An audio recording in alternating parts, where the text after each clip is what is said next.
Now, I don't know if a lot of you guys out there will agree with me on this, but by far, one of the most successful characters in the sequel trilogy in my eyes, looking back at the sequel trilogy, is of course Kylo Ren / Ben Solo, portrayed by actor Adam Driver.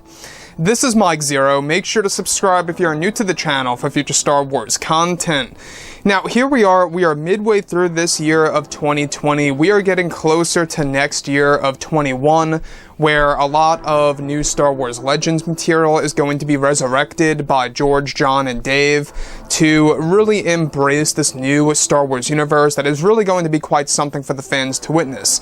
After all, we do know that Bob Iger and Chapek realized that they really can't afford any more failures, except for the Leslie Headland Star Wars TV series. Obviously, we know that TV show really is not going to live up to expectations, at least for the hardcore Star Wars fans, based on what Kennedy is focusing on over story and character development.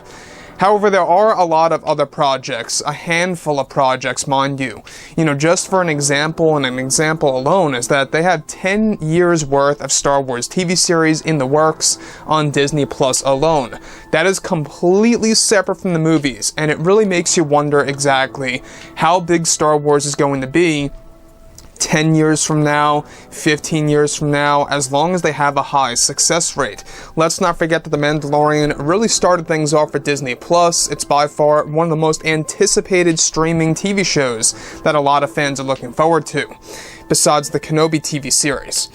So, with that being said, of course, what's really exciting all involves the character of Ben Solo / Kylo Ren, portrayed by Adam Driver. Now, since the very end of the Skywalker saga, many fans around the world have been curious about the future of the franchise by Disney and Lucasfilm, where currently both Bob Iger and Bob Chapek are developing multiple plans in order to reunite the fans around the world, where it's explained that just recently George Lucas hired actor Adam Driver for a significant project in the Star Wars franchise that is set to be a live-action TV series that will be placed in a post-Episode 9 era, and that George has plans to bring back Ben Solo in a very significant way for the fans to witness. This most likely alludes to Ben Solo showing up as a Force ghost or in some other form to guide new heroes in this new TV series that Lucas aims to release sometime in 2024 on Disney Plus.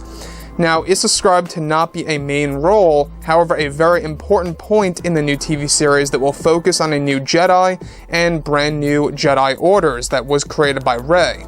Also, not just that, but Lucas plans to give Ben Solo a complete redesign in the new project for 2024, where also Lucas has Adam Driver lined up to do voiceover work for, of course, the character of Ben Solo for the planned Rise of Skywalker sequel series that will be in animated form. So in case you guys did not know, there is going to be an animated sequel series to Episode 9 that is going to elongate the story of Rey Skywalker, Ben Solo, the Force Ghosts, and more. Moving on. Now, it's described that in the series, Ben Solo will have a very important role with Rey Skywalker and the further development of her yellow lightsaber blade in the series that will be quite something for the fans to witness around the entire world. Now, this plan is to ensure that the Skywalkers can stay relevant in the new Star Wars universe by George Lucas, Jon Favreau, and Dave Filoni. Now, the one thing that I think is very important out of all of this that a lot of fans need to know is the fact that George Lucas, I feel, knows exactly what's important with Star Wars. He realizes that given that Ben Solo is the last Skywalker and the most popular character, I would say so, in the sequel trilogy besides Rey, is that George is really trying to embrace this character to really make him stay relevant.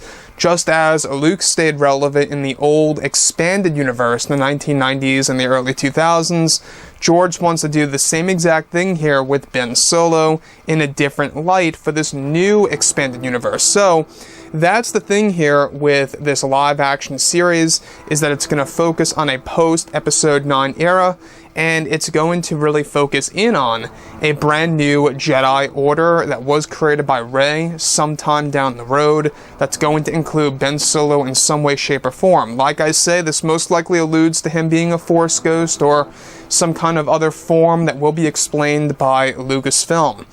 So, Adam Driver, I mean, I really believe that he's a great actor. I do suggest that you guys go ahead and check out his other films that are not affiliated with Star Wars.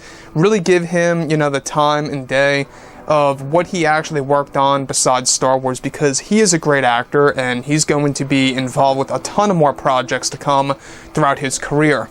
So this is a very, you know, great transitionary phase right now between George, John, and Dave working together as a team, taking advantage of the popular characters of the sequel trilogy, and really trying to keep the Skywalkers relevant once more, right? So, like I said before in the past, guys, you know, drop a comment below. Let me know about all of this in the comments, and if you guys did enjoy the content for today, do make sure to drop a thumbs up on this video to support the channel. I thank you all so very much for the kind support, and I'll catch you guys next time.